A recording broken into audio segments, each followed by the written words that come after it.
বরিশাল শিক্ষা বোর্ডের ৫ শতাধিক স্কুলে কমিটি নিয়ে বিরোধ ও মামলার ব্যাহত হচ্ছে শিক্ষা কার্যক্রম। মামলার খরচ চালাতে স্কুলগুলোতে চলছে অর্থ সংকট।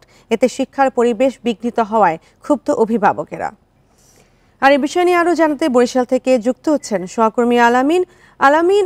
বিভিন্ন স্কুলে কমিটি নিয়ে মামলা ও বিরোধ মেটাতে প্রশাসনের পক্ষ থেকে কি কোনো উদ্যোগ নেওয়া হয়েছে কিনা এবং শিক্ষার পরিবেশ বিঘ্নিত হওয়ায় বিশেষ সংশ্লিষ্টরা কি বলছেন?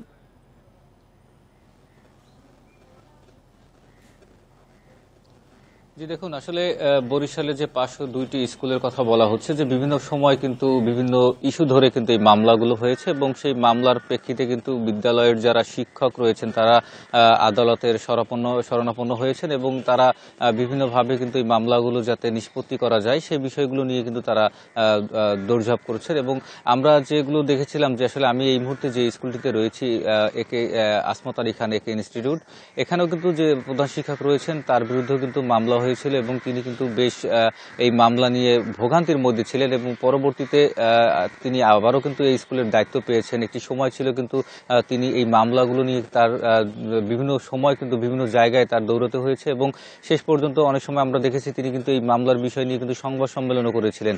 যে বিষয়টি হচ্ছে যে আসলে বরিশালের যে স্কুলগুলো রয়েছে সেখানে কিন্তু আমরা বিগত বছরগুলো দেখেছি যে রাজনৈতিক দলের যে যারা নেতৃবৃন্দ রয়েছেন তাদের মধ্যেই বা ব্যবসায়িক যে নেতৃবৃন্দরা রয়েছেন তারাই কিন্তু স্কুল ম্যানেজিং কমিটির সভাপতি পদে তারা পরিচালনা করেছেন এবং সেখান থেকেই কিন্তু আসলে বিভিন্ন সময় অন্যান্য যে রাজনৈতিক নেতৃবৃন্দ অথবা যারা স্থানীয় গণ্যমান্য ব্যক্তিবর্গ এদের মধ্যে একটা বিরোধের সৃষ্টি হয় এবং সেই বিরোধের সূত্র ধরেই কিন্তু আসলে বিভিন্ন সময় বিভিন্ন মামলার সূত্রপাত হয়। সেই মামলাগুলো মোকাবেলার জন্য কিন্তু যে শিক্ষকরা রয়েছে তারা কিন্তু আদালতে শরণাপন্ন হচ্ছেন এবং শিক্ষা বোর্ড থেকে বলা হচ্ছে যে আসলে এই মামলাগুলো নিষ্পত্তির জন্য কিন্তু তারা কাজ করছেন এবং অচিরেই এই মামলাগুলো নিষ্পত্তি হবে এমনটাই তারা আমাদেরকে জানিয়েছেন।